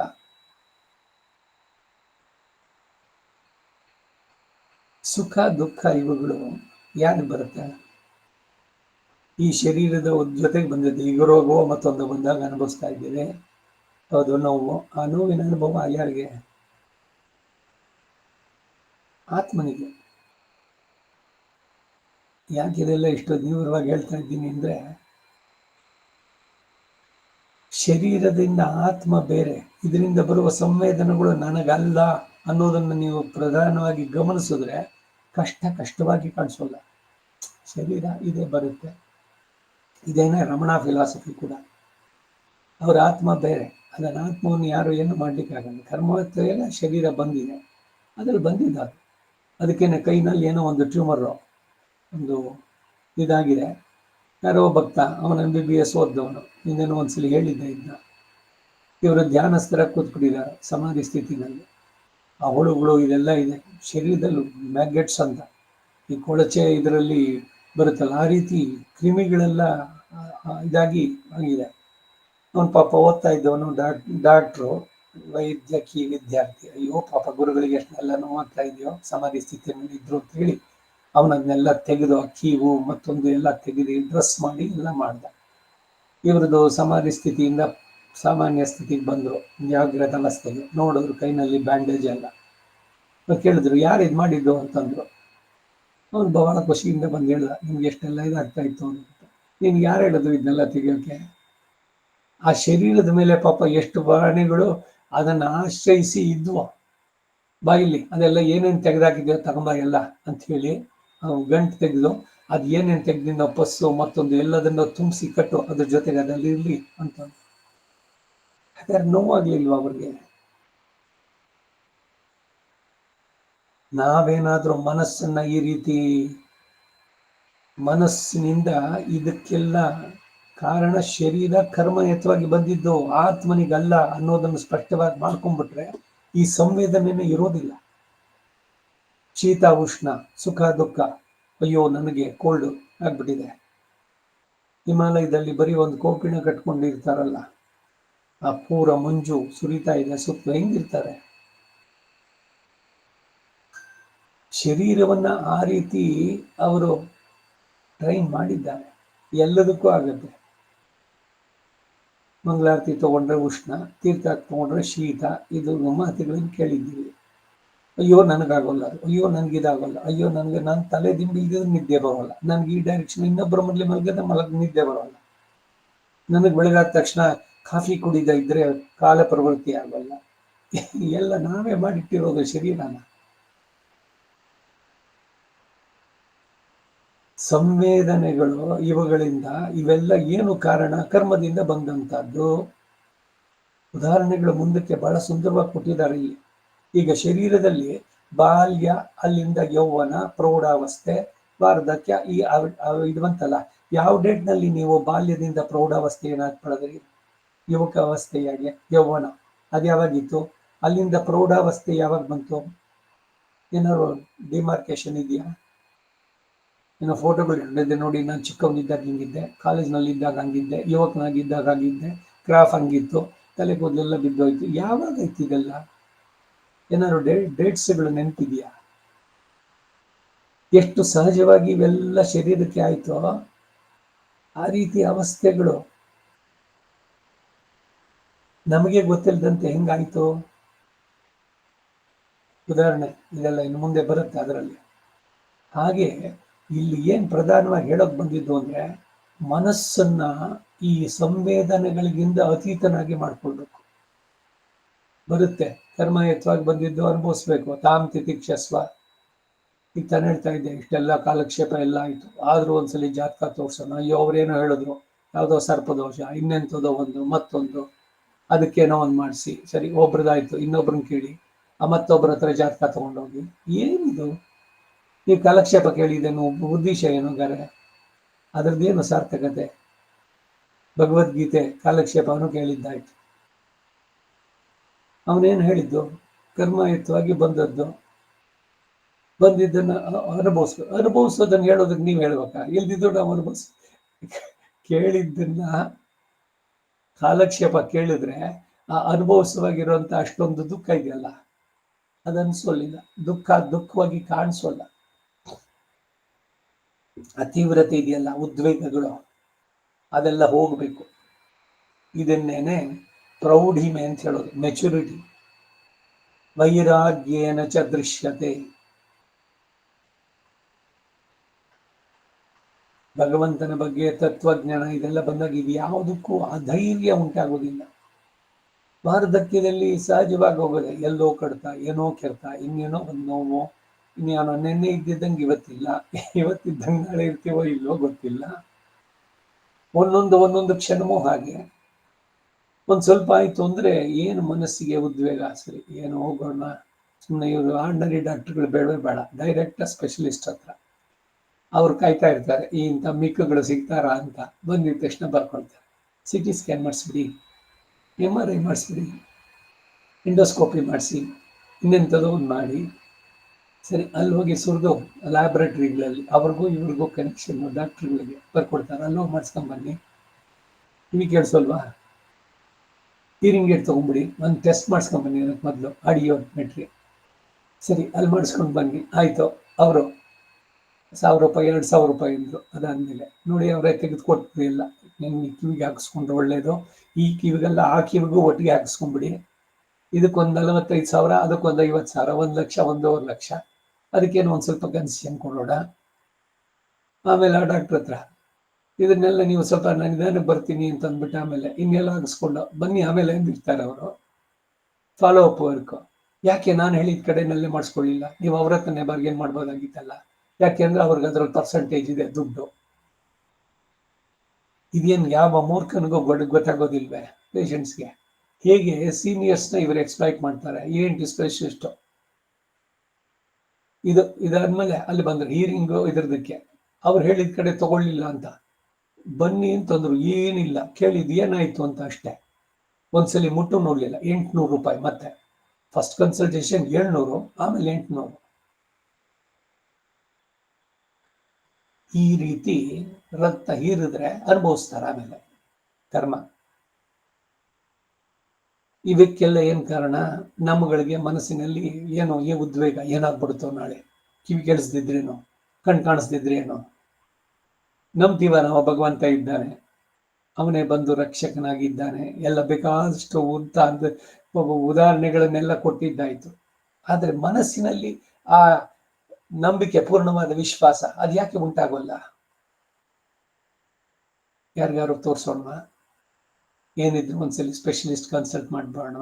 ಇಲ್ಲ ಇನ್ಯಾರನ್ನಾರು ಕೇಳೋಣ.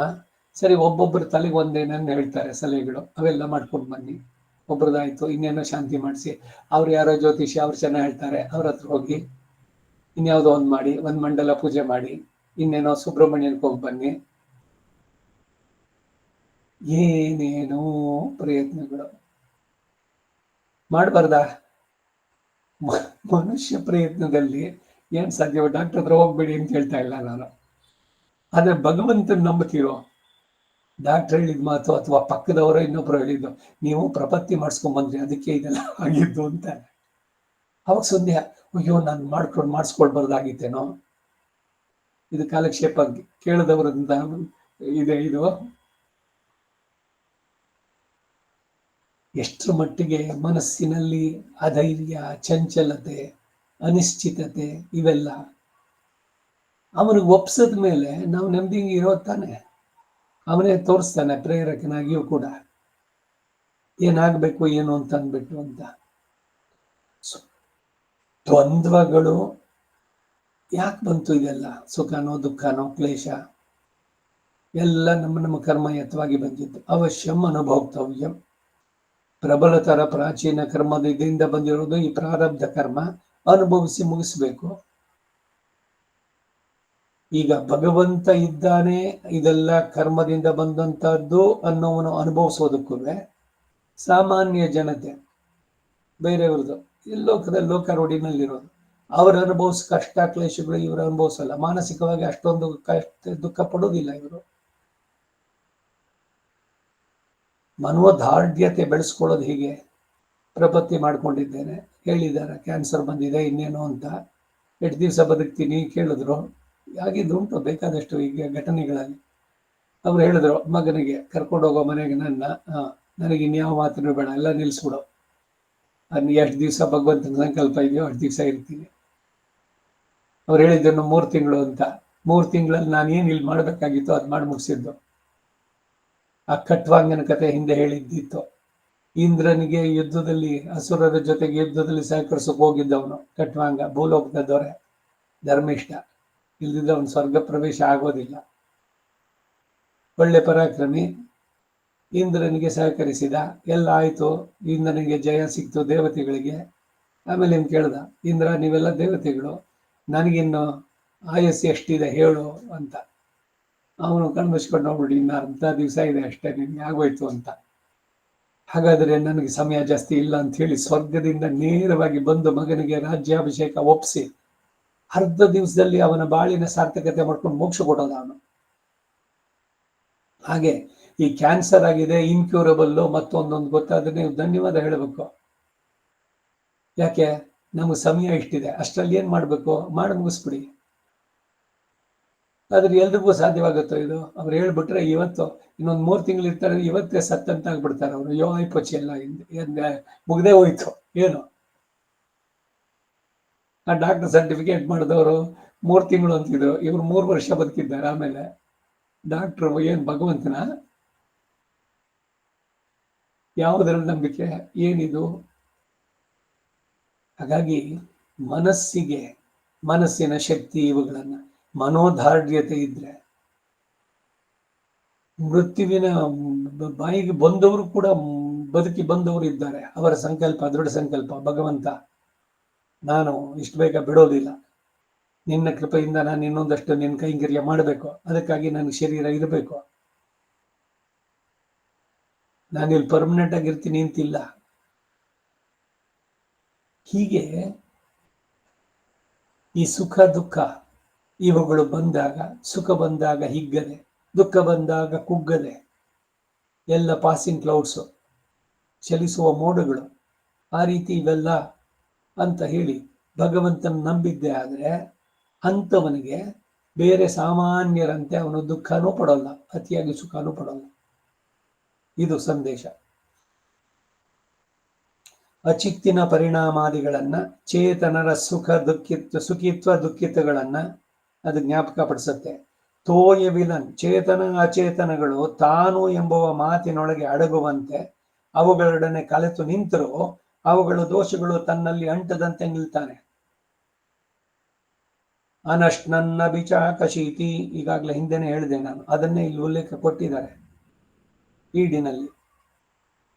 ಚೇತನರಿಗೆ ಅಚಿದ್ಗತವಾದ ಪರಿಣಾಮಗಳು ಇಲ್ಲವೇ ಆದ್ರೂ ಕೂಡ ಅಚಿತ್ತಿನ ಪರಿಣಾಮಗಳು ಸ್ವರೂಪದಲ್ಲೇ ಬದಲಾವಣೆ. ಈಗ ಪ್ರೌಢಾವಸ್ಥೆ, ಬಾಲ್ಯಾವಸ್ಥೆಯಿಂದ ಯೌವನಾವಸ್ಥೆಗೆ ಬಂದ್ರಿ, ಪೂರ ಬದಲಾಗಿದ್ದು. ಬಾಲ್ಯದಲ್ಲಿ ಅವನು ಚಿಕ್ಕವನಾಗಿದ್ದಾಗ, ಆಮೇಲೆ ಯುವಕನಾದಾಗ ದೊಡ್ಡವನ 6 ಅಡಿ ಬೆಳೆದ. ಪ್ರೌಢಾವಸ್ಥೆಗೆ ಬರಬೇಕಾದ್ರೆ ಮೊದಲಿನ ರೂಪ ಇದೆಯೋ, ಹಿಂದಿನ ಶರೀರ ಅಷ್ಟೇ ಇದೆಯೋ, ಅಷ್ಟೇ ಕೈಜಿ, ಅಷ್ಟೇ ಹೈಟ್ ಇದಾನೋ, ಸ್ವರೂಪದಲ್ಲೇ ಬದಲಾವಣೆ.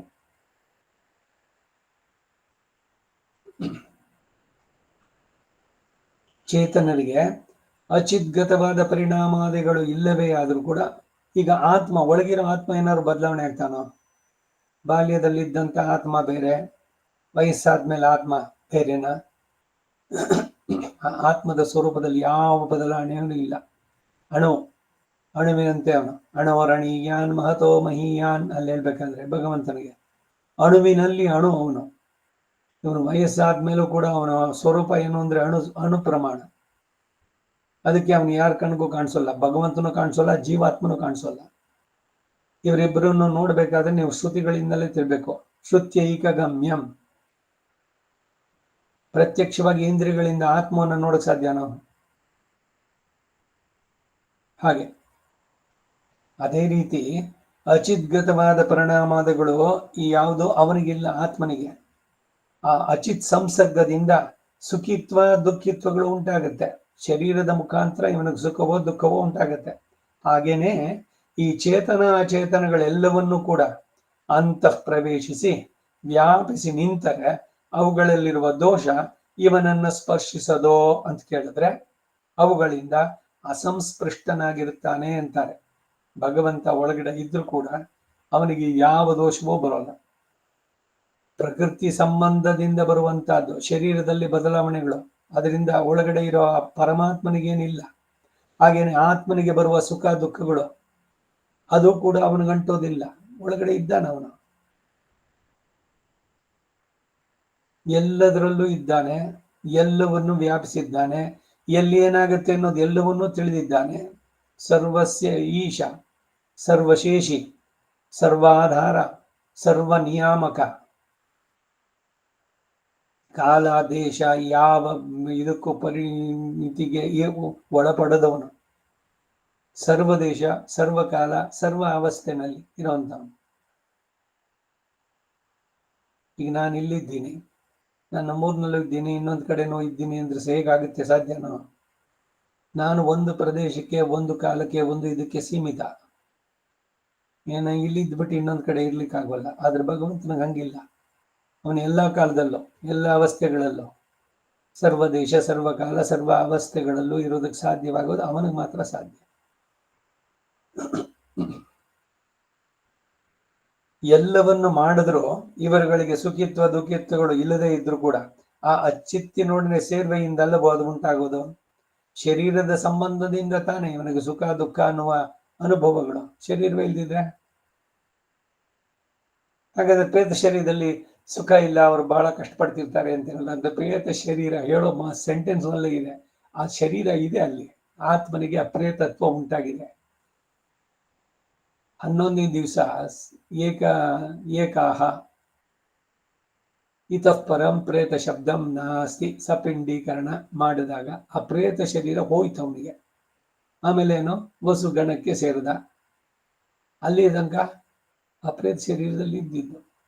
ಅಂತೂ ಆತ್ಮನಿಗೆ ಒಂದೊಂದರ ಸಂಬಂಧ. ಅದೇ ಮೋಕ್ಷ ಪಡೆದವನು ಅಂತಂದ್ರೆ ಅರ್ಚಿರಾದಿ ಮಾರ್ಗದಲ್ಲಿ ಹೋದವನಿಗೆ ದಿವ್ಯ ಶರೀರ ಬಂತು.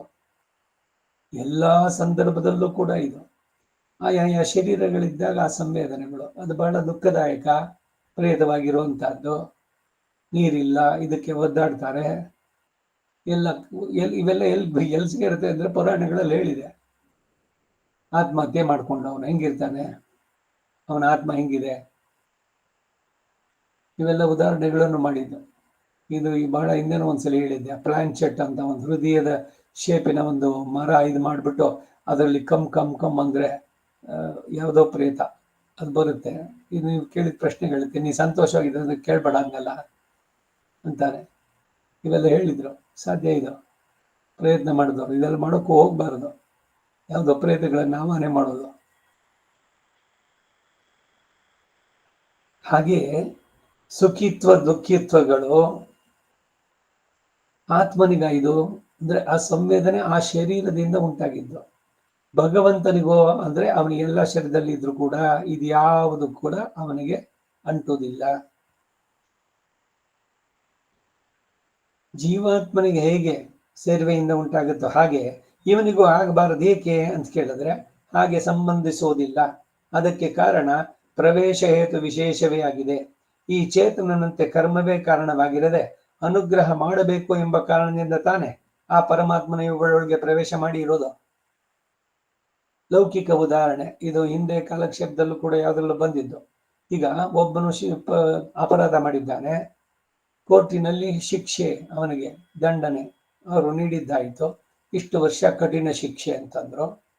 ಅವನನ್ನ ಜೈಲಿನಲ್ಲಿ ಹಾಕಿದ್ರು. ಜೈಲರ್ ಇದ್ದಾನೆ ಅಲ್ಲಿ ಸೂಪರ್ಡೆಂಟ್, ಅವನು ಜೈಲಲ್ಲಿ ಇದ್ದಾನೆ. ಈಗ ಇವನು ಇದ್ದಾನೆ ಅಪರಾಧ ಮಾಡಿದವನು ಕೂಡ. ಅವನ ಶಿಕ್ಷೆಯನ್ನ ಅದೇನು ಪ್ರಿಸ್ಕ್ರೈಬ್ ಮಾಡಿದ್ರು ಅದು ಸಾಮಾನ್ಯವಾದದ್ದು ಕಠಿಣತರ ಶಿಕ್ಷೆನೋ ಅದನ್ನು ಅವನಿಗೆ ನೇಮಿಸ್ತಾನೆ. ಈಗ ಜೈಲಿನಲ್ಲಿ ಇದ್ದಿದ್ದಾಕ್ಷಣ ಜೈಲ್ ಸೂಪರ್ಡೆಂಟು ಕೂಡ ಕಷ್ಟವನ್ನು ಅನುಭವಿಸ್ತಾನೆ. ನಲ್ಲಿ ಅವನು ಶಿಕ್ಷೆಯನ್ನು ಕೊಡೋಕಲ್ಲಿದ್ದಾನೆ. ಅವನಿಗೆ ಅದು ಯಾವ ಶಿಕ್ಷೆನೂ ಇವನಿಗೆ ಅಂಟಿಸೋ ಸೇರೋದಿಲ್ಲ. ಕೋರ್ಟ್ನಲ್ಲಿ ನ್ಯಾಯಾಲಯದಲ್ಲಿ ಏನು ಶಿಕ್ಷೆಯನ್ನು ವಿಧಿಸಿದ್ದಾರೋ ಅದನ್ನು ಕಾರ್ಯರೂಪ ತರೋ ಕಾರಣದಿಂದ ಅವನು ಕಾರಾಗೃಹದಲ್ಲಿ ಇದ್ದಾನೆ.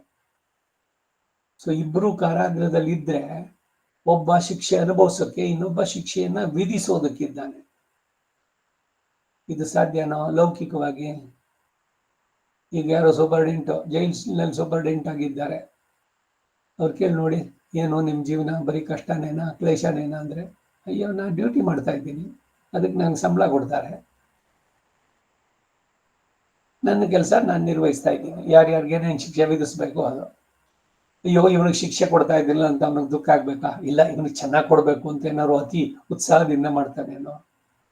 ಕರ್ತವ್ಯದ ದೃಷ್ಟಿಯಿಂದ ನಡೆಸೋದಷ್ಟೇ, ಅಲ್ಲಿ ಅಂಟುಕೊಳ್ಳೋದಿಲ್ಲ. ಹಾಗೆ ಭಗವಂತ ನಮ್ಮ ಒಳಗಡೆ ಇದ್ರು ಕೂಡ ನಮಗೆ ಕರ್ಮದಿಂದ ಬಂದಂತ ಈ ಸುಖ ದುಃಖ ಶೀತ ಉಷ್ಣ ದ್ವಂದ್ವಗಳು ಅವನಿಗೆ ಸಂಬಂಧಿಸೋದಿಲ್ಲ. ಇದು ಬಹಳ ಸ್ಪಷ್ಟ. ಈ ಚೇತನನಂತೆ ಕರ್ಮವೇ ಕಾರಣವಾಗಿರದೆ ಅನುಗ್ರಹ ಮಾಡಬೇಕು ಎಂಬ ಕಾರಣದಿಂದ ತಾನೇ ಆ ಪರಮಾತ್ಮ ಇವುಗಳೊಳಗೆ ಪ್ರವೇಶ ಮಾಡಿ ಅನೇನ ಅನುಪ್ರವಿಶ್ಯ ನಾಮರೂಪೇ ಜಾಗರವಾಣಿ ಉಪನಿಷತ್ ಹೇಳುವಂತ. ಸೆರೆಮನಿಯಲ್ಲಿ ಬಂದಿಯೂ ಇದ್ದಾನೆ, ರಾಜ್ಕುಮಾರ್ನೂ ಇದ್ದಾನೆ. ಬಂದಿಯು ತನ್ನ ಕರ್ಮ ಕಾರಣ ಪ್ರವೇಶಿಸೋದರಿಂದ ದುಃಖಕ್ಕೆ ಕಾರಣವಾಯಿತು. ರಾಜಕುಮಾರ ಸುಮ್ಮನೆ ಜೈಲ್ ಹೆಂಗಿದೆ ಅಂತ ಬಂದಿದ್ದಾನೆ ಒಳಗಡೆ, ಇಚ್ಛೆಯಿಂದ ಪ್ರವೇಶದಿಂದ ಅದು ಭೋಗರೂಪ ಆಯಿತು. ಏನು ಈ ಜಸ್ಟ್ ವಿಸಿಟೆಡ್, ಇಲ್ಲ ನೋಡ್ಕೊಂಬರೋಕ್ ಬಂದಿದ್ದು ರಾಜ ಕುಮಾರ, ಅವನೇನು ಶಿಕ್ಷೆ ಅನುಭವಿಸಿದ್ನೆ?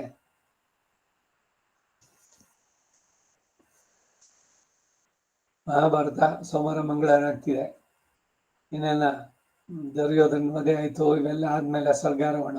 ಅವನು ಧರ್ಮರಾಜ ಒಂದು ಸುಳ್ಳು ಹೇಳಿದ, ಅದಕ್ಕೆ ಅವನಿಗೆ ನರಕ ದರ್ಶನ ತೋರಿಸಿದ್ರು, ಏನೋ ಒಂದು ಕತೆ. ಅದು ನಿಜವಾದ ಮೂಲವಾಗಿ ವ್ಯಾಸ ಮಹಾಭಾರತದಲ್ಲಿ ಇದೆಯಾ ನೋಡ್ಬೇಕು, ಸಾಮಾನ್ಯವಾಗಿ ಕೇಳಿದೀರಿ ನೀವಿದು. ಸುಳ್ಳು ಹೇಳ್ಬಿಟ್ಟ ಅವನು. ಕೃಷ್ಣ ಹೇಳ್ತಾನೆ, ಧರ್ಮವನ್ನು ಎತ್ತಿ ಹಿಡಿಬೇಕಾದ್ರೆ ಮುಳ್ಳನ್ನು ಮುಳ್ಳಿಂದನೇ ತೆಗೆಯೋದು. ದ್ರೋಣ ಶರೀರ ಬಿಡೋಲ್ಲ, ಅವನ ಶರೀರ ತ್ಯಾಗ ಮಾಡಬೇಕಾದ್ರೆ ಅಶ್ವತ್ಥಾಮ ಸತ್ತ ಅಂತ ಕೇಳ್ಬೇಕು ಅವನು. ಅದನ್ನು ಹೇಳಿದವನು ಯಾರೋ ಹೇಳೋದನ್ನ ನಂಬೋಲ್ಲ. ಧರ್ಮರಾಜ ಸುಳ್ಳು ಹೇಳೋದಿಲ್ಲ ಅನ್ನುವಂಥದ್ದು ಪ್ರಸಿದ್ಧಿ ಎಲ್ಲ ಕಡೆನೂ. ಅದಕ್ಕಾಗಿ ಆ ಕಾರಣದಿಂದ ದುರ್ಯೋಧನ ಪಡೆಯಲ್ಲಿದ್ದಂಥ ಒಂದು ಅಶ್ವತ್ಥಾಮ ಅಂತ ಹೆಸರಿನ ಆನೆನ ಹೋಗಿ ಇವನು ಅದರ ತಲೆ ಮೇಲೆ ಹೊಡೆದು ಗದೆಯಿಂದ ಅಶ್ವತ್ಥಾಮ ಸತ್ತ. ಅಶ್ವತ್ಥಾಮೋ ಹತಃ, ಮುಂದಕ್ಕೆ ಕುಂಜರಹ ಅಂತ ಧರ್ಮರಾಜ ಹೇಳ್ದ. ಅಷ್ಟರಲ್ಲಿ ಕೃಷ್ಣ ಏನ್ ಮಾಡ್ದ, ಅಶ್ವತ್ಥಾಮೋ ಹತಃ ಅಂದಿದ್ದ ಶಂಕ ತಗೊಂಡು ಓದ್ಬಿಟ್ಟ. ಆ ಕುಂಜರಹ ಅನ್ನೋ ಪದ ದ್ರೌಡನಿಗೆ ಕೇಳಿಸ್ಲಿಲ್ಲ. ಧರ್ಮರಾಜ ಸುಳ್ಳು ಹೇಳದ್ನ, ಅವನ್ ನಾನು ಈ ಮಾತು ಹೇಳೋಲ್ಲ ಅಂತಂದ. ಫಸ್ಟ್ ಕೃಷ್ಣ ಹೇಳ್ದ, ನೀನ್ ಮಾಡದೇ ಇದ್ರೆ ಇದ್ ಮಾಡ್ಲಿಕ್ಕೆ ಆಗೋಲ್ಲ, ಧರ್ಮಕ್ಕಾಗಿ ಮಾಡುವಂತ ಕೆಲಸ, ಅದಕ್ಕಾಗಿ ಆಗಬೇಕು ಅಂತ. ಧರ್ಮವನ್ನ ರಕ್ಷಣೆ ಮಾಡಬೇಕಾದ್ರೆ ಎಲ್ಲರೂ ಅನ್ಯಾಯ ಇದುಗಳನ್ನು ಮಾಡಿದಾಗ ಅಲ್ಲಿ ನಡೆಸಿದ್ರೆ ತಪ್ಪಿಲ್ಲ ಅಂತ ಅಂದ್ಬಿಟ್ಟು ಧರ್ಮವನ್ನು ಎತ್ತಿಡಿಬೇಕು. ಉದ್ದೇಶ ಏನಿತ್ತು? ಇವುಗಳಲ್ಲಿ ಬರುವಂತಹದ್ದು. ಅದರಿಂದ ಅವನಿಗೆ ನರಕದ ದರ್ಶನ ಅದು ಇದು ಕತೆ ನೋಡೋಣ ಮುಂದಕ್ಕೆ ಏನ್ ಬರುತ್ತೆ ಅದರಲ್ಲಿ ಅಂತ ಮೂಲ ಮಹಾಭಾರತದಲ್ಲಿ. ಹೀಗೆ ಏನೇನೋ ಇದು ಅದನ್ನ ಹೆಂಗೋ ತಿರ್ಸಿ ಏನೇನೋ ಮಾಡ್ಬಿಟ್ಟೋದು. ರಾಮಾನುಜರು ಎಲ್ರಿಗೂ ಅಲ್ಲಿ ದೇವಸ್ಥಾನದಲ್ಲಿ ನಿಂತ್ಕೊಂಡು ಎಲ್ಲ ಅಷ್ಟಾಕ್ಷರಿನೇ ಹೇಳ್ಕೊಟ್ಬಿಟ್ರು. ಯಾರಿವರು ಕೇಳಿದ್ರು ಅಲ್ಲಿ ಅವ್ರು ಹೇಳಿದ್ದನ್ನ. ಮತ್ತೆ ಮತ್ತೆ ಶ್ರೀಭಾಷ್ಯದಲ್ಲಿ ಯಾಕೆ ಬರೆದ್ರು? ಯಾರೋ ಅದಕ್ಕೆ ಅಧಿಕಾರಿಗಳು ಪರೀಕ್ಷೆ ಯಾಕೆ ಮಾಡ್ಬೇಕು? ಅವ್ರಿಗೂ ತಿರುಕೊಟ್ಟಿಯವರು ನಂಬಿ ಸಮಾಜದಲ್ಲಿ ಇವುಗಳನ್ನು ಹೆಂಗೆ ತಿರುಗಿಸ್ಬಿಡ್ತಾರೆ ಅನ್ನೋದಕ್ಕೆ ಉದಾಹರಣೆಗಳು ಬೇಕಾದಷ್ಟು. ಈ ತರ ಅವ್ರ ಉಪದೇಶವೇ ಒಂದು, ಇವರು ತಿರುಗಿಸಿ ಹೇಳೋದೇ ಒಂದು. ಏನು ಇರ್ರೆಸ್ಪೆಕ್ಟಿವ್ ಕ್ಯಾಸ್ಟ್ ಕ್ರೀಡ್ ಎಲ್ಲ ಈಕ್ವಾಲಿಟಿ ತಂದ್ಬಿಟ್ರು. ಎಲ್ಲ 5 ಬೆರಳುಗಳನ್ನು ಎಲ್ಲ ಸಮಾನವಾಗಿ ಮಾಡ್ಬಿಡಿ, ಹಿಡ್ಕೊಳ್ಳಿ ಕೈನಲ್ಲಿ, ಸಾಧ್ಯನೋ? ವರ್ಣಾಶ್ರಮ ಧರ್ಮ ದೊಡ್ಡ ಶಾಪ. ಅವನ ತಲೆ ಕೆಟ್ಟೋಗಿದ್ದ ಅವನಿಗೆ, ಯಾಕೆ? ಕೃಷ್ಣನ್ಗೆ ಬೇಡದ್ನಲ್ಲ, ಚಾತುರ್ವರ್ಣ್ಯ ಮಯ ಸೃಷ್ಟ್ಯಂ, ಅದನ್ನು ತಿರುಗಿಸಿದ್ರು. ಬ್ರಾಹ್ಮಣರೇ ಈ ಜಾತಿ ಮಾಡಿದ್ದು. ಅದೇ ಹೇಳ್ತಾ ಹೇಳ್ತಾ ಎಲ್ಲ ಕಡೆನಲ್ಲೂ ಅದೇನೆ. ಇವಾಗ ಈ ಬ್ರಿಟಿಷರು ಬಂದಿದ್ದು, ಈ ಚರಿತ್ರೆ ಪುಸ್ತಕಗಳಲ್ಲಿ ಮೊಘಲರ ವೈಭವವನ್ನು ವರ್ಣಿಸಿದ್ದು, ಅಕ್ಬರ್ರು, ಬಾಬರ್ರು, ಟಿಪ್ಪು ಸುಲ್ತಾನ್ ಮಾಡಿದ್ದು ಏನು ಅಚೀವ್ಮೆಂಟ್ಗಳು, ಎಷ್ಟು ಹಾಳು ಮಾಡಿದ್ದು, ನಿಜವಾದ ಕತೆ ಏನು ತಿರುಗಿಸಿದ್ದು ಹೇಗೆ?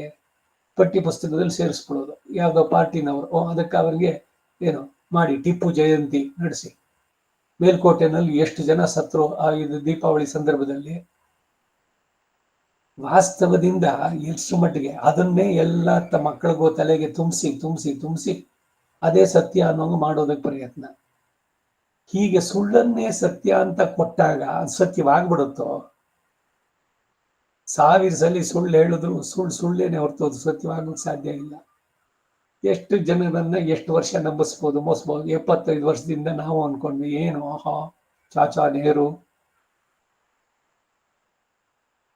ಹೀಗೆ ವಿಷಯ ಆಗಿದ್ದೇನೋ ಅಥವಾ ಅವರ ಉಪನ್ಯಾಸದಲ್ಲಿ ಅಥವಾ ಜೀವನದಲ್ಲಿ ರಾಮಾನುಜರು ಇವರುಗಳು ಕೊಟ್ಟಿದ್ದೇನೋ, ಮುಂದಕ್ಕೆ ಅದನ್ನ ಪ್ರಚುರ ಮಾಡಬೇಕಾದ್ರೆ ಯಾವ ರೀತಿನೆಲ್ಲ ನಾನು ಪ್ರೊಜೆಕ್ಟ್ ಮಾಡಿದ್ರು. ಈ ಬರೀ ಇದು ಒಂದಕ್ಕೆ ಸೀಮಿತವಲ್ಲ. ಹಿಂದೆ ಒಂದ್ಸಲ ಹೇಳಿದ್ದೆ ನಾನು, ಸಮ್ಯಕ್ ದರ್ಶನ ಅಂತ ಒಂದು ಪುಸ್ತಕ ಇದೆ, ವೇದಾಂತಂ ಸುಬ್ಬಯ್ಯ ಶಾಸ್ತ್ರಿ ಅಂತ ಅವ್ರು ಬರೆದಿರೋದು.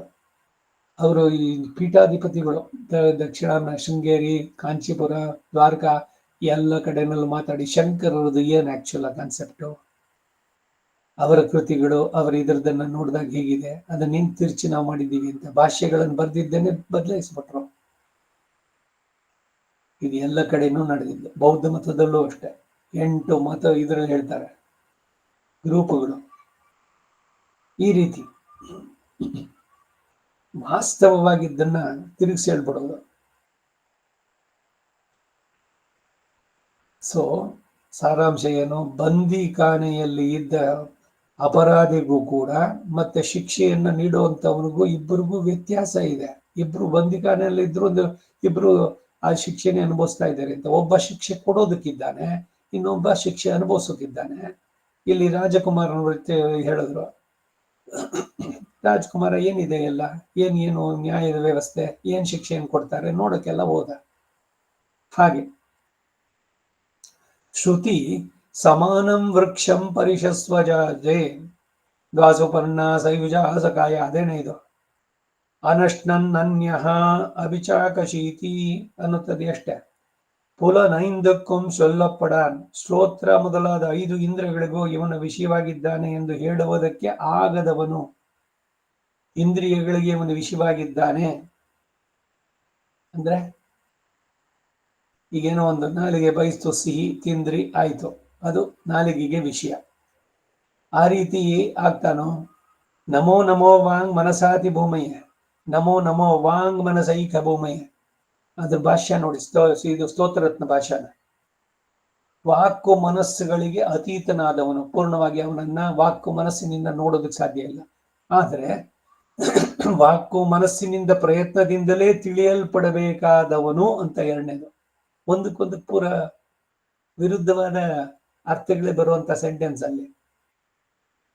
ಬೇರೆ ಯಾವ ವಿಷಯ, ಬೇರೆ ಉಪಾಯಗಳಿಂದ ಅವನನ್ನು ತಿಳಿಯೋಕ್ಕಾಗಲ್ಲ. ಶ್ರುತ್ಯೈಕ ಗಮ್ಯಂ ಅಂತ ಹೇಳೋದು. ಅಲ್ಲದೆ ಮನಸ್ಸಿನಲ್ಲಿ ಸ್ಮರಿಸಿತಾನೆ ಅನಂತರ ಮಾತಿನಲ್ಲಿ ಹೇಳೋದು. ಆ ಮಾತಿಗೂ ಮೊದಲಿನ ಸ್ಮರಣೆಯನ್ನು ಅನುರಕ್ಷಿಸಿ ಅವುಗಳಿಂದ ಸ್ಮರಿಸಲ್ಪಡುವವನು.